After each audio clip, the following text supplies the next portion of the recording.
Assalamu alaikum. Welcome to my channel Pharma Tips. Today I am going to discuss about receptors. So let's start with receptors.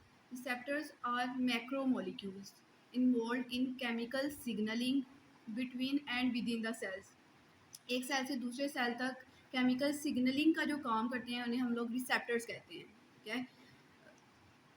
And they may be located on the cell surface of the membranes or within the cytoplasm. ये इनकी main locations है. ठीक है. Located on the cell surface of membranes. ठीक है. आप heart पे देख सकते हैं. हार्ट पे भी डिफरेंट रिसेप्टर्स पाए जाते हैं. किडनी पे पाए जाते हैं. ठीक है. किडनी की मेम्ब्रेन के ऊपर पाए जाते हैं. हार्ट की मेम्ब्रेन के ऊपर पाए जाते हैं और विद इन द साइटोप्लाज्म या फिर साइटोप्लाज्म के अंदर पाए जाते हैं. तो ये मेनली इनकी जो है ना दो लोकेशन है जहाँ पे रिसेप्टर जो है मोस्टली पाए जाते हैं.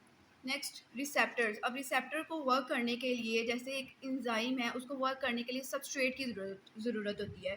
तो इसी तरह जो है receptor itself is a protein.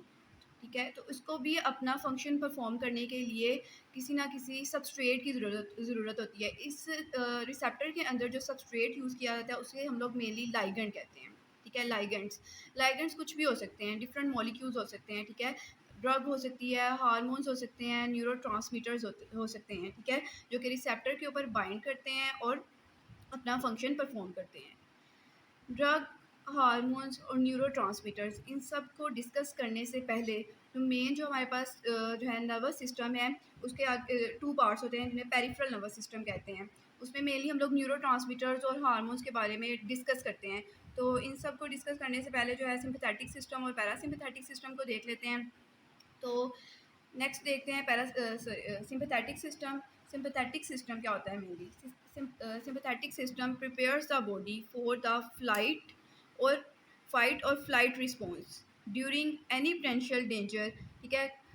कोई भी एमरजेंसी कंडीशन के अंदर जो आपका सिस्टम, आपकी बॉडी का सिस्टम जो है एक्टिवेट होता है, आपका नर्वस सिस्टम एक्टिवेट करता है, उसे हम लोग सिंपैथेटिक सिस्टम कहते हैं. ठीक है.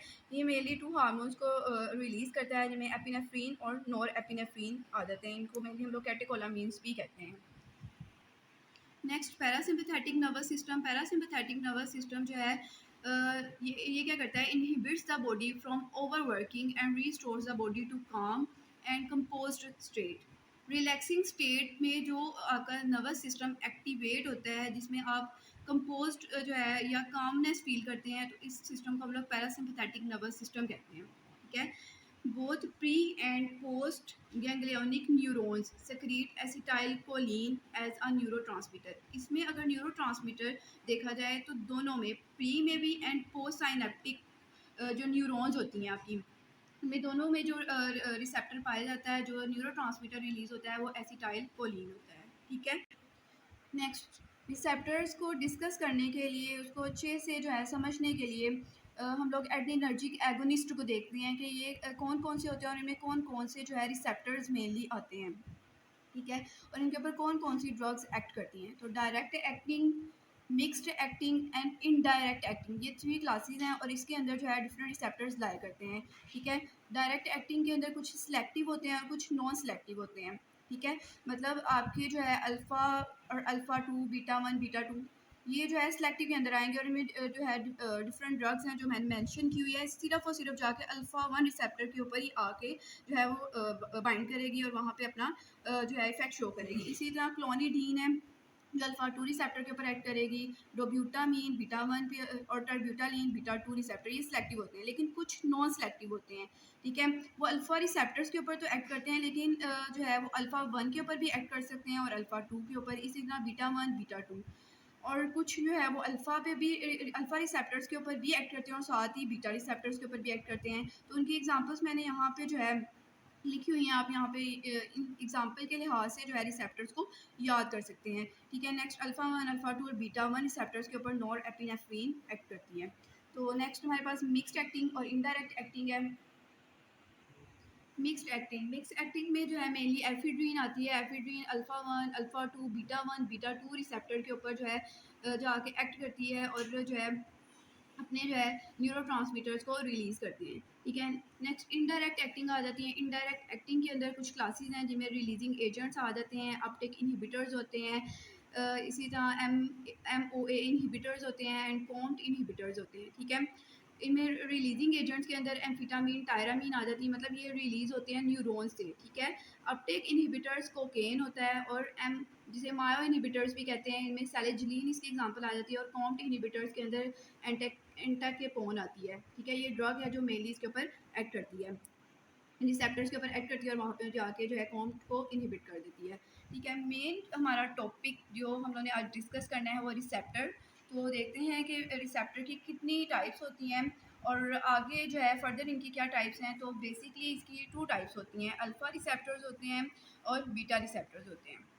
अब अल्फ़ा रिसेप्टर्स के ऊपर जो मेनली न्यूरोट्रांसमीटर एक्ट करता है वो नोरेपिनेफ्रीन होता है। ये मैंने प्लस प्लस शो किया हुआ है, इससे इसका मतलब ये है कि इसकी जो है एफिशिएंसी, इसकी एक्टिविटी जो है अल्फ़ा रिसेप्टर्स के ऊपर ज़्यादा होती है। एपिनेफ्रीन भी उसके ऊपर एक्ट करता है, बट उसकी एक्टिविटी जो है इसके ऊपर कम होती है। और इनका मेनली काम क्या है, ये स्मूथ मसल कॉन्ट्रैक्शन करवाते हैं, ठीक है।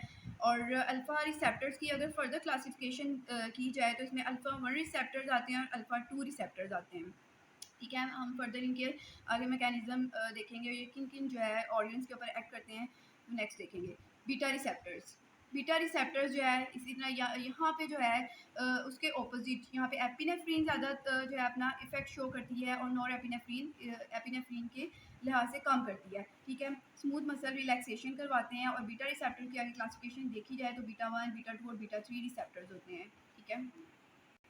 नेक्स्ट अल्फ़ा 1 रिसेप्टर्स देखते हैं। अल्फ़ा 1 रिसेप्टर अगर स्टिमुलेट हो जाएँ, ठीक है, इनके ऊपर अगर ड्रग बाइंड कर जाए, लाइगेंड बाइंड कर जाए, तो रिसेप्टर स्टिमुलेट हो जाते हैं। इनकी स्टिमुलेशन से जो है ये कौन-कौन से ऑर्गन्स के ऊपर इफ़ेक्ट करती हैं, तो हम लोग देखते हैं। ब्लड प्रेशर का देखें तो ये वैसोकंस्ट्रिक्शन करवाते हैं। वैसोकंस्ट्रिक्शन होगी तो जो आपकी है सिस्टेमिक वेस्कुलर रेजिस्टेंस जो है वो इंक्रीज़ हो जाएगी। जब ये सिस्टेमिक वेस्कुलर रेजिस्टेंस इंक्रीज़ होगी तो बीपी शूट आउट कर जाएगा, और इससे हाइपरटेंशन होगी। नेक्स्ट आइरिस, अगर आइरिस के ऊपर एक्ट करें तो यहाँ पे प्यूपल की डायलेशन होती है, जिसको हम लोग साइंटिफिक वे में मिड्रियासिस कहते हैं, ठीक है। और दूसरा इसका ये है कि ब्लड विजन कोज करती है, ठीक है, आपसे अच्छे तरीके से देखा नहीं जाता। गट के ऊपर अगर जो है इसका इफेक्ट देखा जाए, एसोफिगस के ऊपर देखा जाए, तो वहाँ पे जाके ये पेरिस्टोलिसिस की मूवमेंट को कम करेगी। जब पेरिस्टोलिटिक मूवमेंट कम होती है तो ये कॉन्स्टिपेशन जो है कोज करते हैं। लीवर के ऊपर इसका क्या इफेक्ट है, लीवर के ऊपर जाके ये ग्लाइकोजन की ब्रेक डाउन करवाती है। जब ग्लाइकोजन की ब्रेक डाउन होती है तो decrease in blood glucose level क्या हो जाता है, कम हो जाता है, ठीक है। ग्लाइकोजन स्टोर नहीं होती यहाँ पे। नेक्स्ट यूरिनरी ब्लैडर, ब्लैडर के ऊपर इसका क्या काम है, यहाँ पे जाके वॉइडिंग को कम कर देगी। जब वॉइडिंग कम होगी तो यूरिनरी रिटेंशन होगी, वाटर जो है बॉडी में से सिक्रीट आउट नहीं होगा, ठीक है, तो इसकी यहाँ पे रिटेंशन हो जाएगी। रेक्टर पिलाई मसल्स, रेक्टर पिलाई मसल्स जो है इसकी लोकेशन मेनली होती है इसका एक एंड जो है वो फॉलिकल के वन एंड के साथ अटैच होता है, और एक इसका एंड जो है वो डर्मिस के साथ अटैच होता है। इनका मेनली काम ये होता है कि जब जो है आपकी बॉडी के अंदर जो है वो ज़्यादा हीट प्रोड्यूस होती है, तो वहाँ पे जो आपके फॉलिकल्स, हेयर फॉलिकल्स हैं वो इरेक्ट हो जाते हैं, ऊपर की तरफ जो है वो खड़े हो जाते हैं, जिसे हम लोग मेनली कहते हैं गूज बम्प्स भी कहते हैं या गूज फ्लैश कहते हैं, ठीक है। ये जो है बॉडी के अंदर हीटनेस को मेंटेन करते हैं, ठीक है। जब चिल सिचुएशन होती है तो उसमें हीटनेस को मेंटेन करने के लिए रेक्टर पिलाई मसल्स होते हैं, तो वहाँ पे गूज फ्लैश जो है ये कोज करते हैं। स्वेटिंग ग्लैंड के ऊपर अगर स्वेट ग्लैंड के ऊपर एक्ट करते हैं तो वहाँ पे जाके ये स्वेटिंग कोज करेंगे। नेक्स्ट अल्फा रिसेप्टर की सेकंड टाइप अल्फा 2 रिसेप्टर्स हैं। अल्फा 1 रिसेप्टर को हमने डिस्कस किया, नेक्स्ट अल्फा 2 रिसेप्टर्स को देखते हैं। कोसाइनेप्टिक सीएनएस एड्रीनल रिसेप्टर के ऊपर देखा जाए तो ये सिंपैथेटिक नर्वस सिस्टम के आउटफ्लो को क्या कर देते हैं, डिक्रीज कर देता है, ठीक है। अगर ये प्लेटलेट के ऊपर एक्ट करते हैं तो वहाँ पे एग्रीगेशन कोज करते हैं, मतलब क्लॉट फॉर्मेशन वहाँ पे जो है ना हो जाती है, ठीक है। Adrenergic and cholinergic nerve terminals pre synaptic के ऊपर एक्ट करते हैं, तो वहाँ पे जाके जो है inhibition of the transmitter release, वहाँ पे जो ट्रांसमीटर न्यूरो ट्रांसमीटर रिलीज होने होते हैं उनको इनहिबिट करवा देते हैं ये, ठीक है। सम वेस्कुलर स्मूथ मसल्स, अगर स्मूथ मसल्स को देखा जाए वहाँ पे जाके कंट्रैक्शन करवा देते हैं। नेक्स्ट हमारी जो टाइप्स हैं बीटा रिसेप्टर्स के अंदर beta 1, beta 2 and beta 3 receptors होते हैं। बीटा 1 रिसेप्टर्स को देखा जाए उनके देखा जाए कि वो कौन कौन से ऑर्गन्स के ऊपर जाके एक्ट करते हैं, ठीक है। तो अगर ऐसे नोट पे देखा जाए तो वहाँ पे हार्ट रेट को इंक्रीज़ कर देते हैं, ठीक है। एट्रिया के ऊपर देखा जाए तो वहाँ पे कॉन्ट्रैक्टिलिटी भी इंक्रीज़ करवाते हैं, कंडक्शन वेलोसिटी भी इंक्रीज़ करवाते हैं। कंडक्शन वेलोसिटी मेनली जो है ऐसे नोट करवाते हैं, वो 0.5 सेकंड में जो उसका ड्यूरेशन होता है नॉर्मल देखा जाए। लेकिन अगर बीटा वन रिसेप्टर स्टिमुलेट हो जाए तो वहाँ पर कंडक्शन वेलोसिटी जो है वो इंक्रीज़ हो जाती है। इसी तरह एवी नोड में भी अगर कंडक्शन वेलोसिटी देखी जाए तो वहाँ पे भी ये कंडक्शन वेलोसिटी को इंक्रीज़ कर देता है और एटॉमिसिटी भी इंक्रीज़ कर देता है, ठीक है।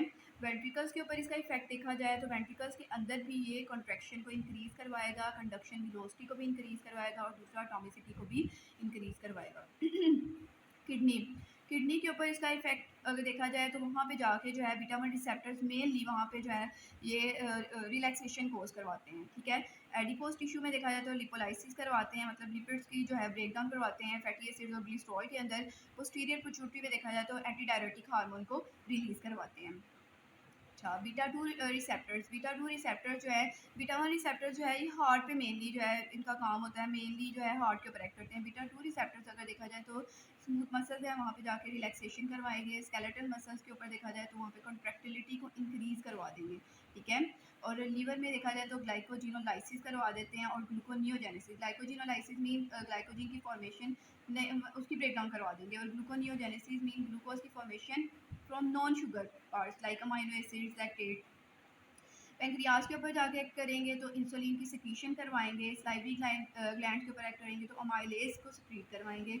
लंग्स के ऊपर इफेक्ट इनका ये है कि ये ब्रोंकियल ग्लैंड के ऊपर एक्ट करेंगे और वहाँ पे जाके इसकी सिक्रीशन को इंक्रीज करवा देंगे, ठीक है। नेक्स्ट हमारे जो थर्ड टाइप है रिसेप्टर की वो बीटा थ्री रिसेप्टर्स होते हैं। Beta three receptor mainly fat cell के ऊपर एक्ट करते हैं, मतलब आपकी बॉडी के अंदर जो एडिपोज टिश्यूज होते हैं उनके ऊपर जाके एक्ट करते हैं और वहाँ पे जाके लिपोलाइसिस करवा देते हैं, मतलब वहाँ पे फैट की ब्रेक डाउन करवा देते हैं। तो यहाँ पे हम लोगों ने डिफरेंट रिसेप्टर्स को डिस्कस किया, रिसेप्टर को डिस्कस किया, डिफरेंट रिसेप्टर्स को जो है यहाँ पे डिस्कस किया है। बीटा वन को, beta two, beta three, alpha और अल्फ़ा टू रिसेप्टर्स को डिस्कस किया है, उनकी मेन टाइप्स पढ़ी हैं और उनकी जो है इनका इफेक्ट देखा है डिफरेंट ऑर्गन्स के ऊपर, ठीक है। ये मेन जो है कॉन्सेप्चुअल जो है लेक्चर था, ठीक है। अगर कोई जो है सिंपैथेटिक पैरासिम्पैथेटिक सिस्टम को अच्छे से जो है वो देखना चाहता है तो रिसेप्टर्स को जानना बहुत ज़रूरी है इन सब के लिए, ठीक है। तो मेरी वीडियो को एंड तक ज़रूर देखिएगा और मेरे चैनल को सब्सक्राइब कर दें। Thank you so much.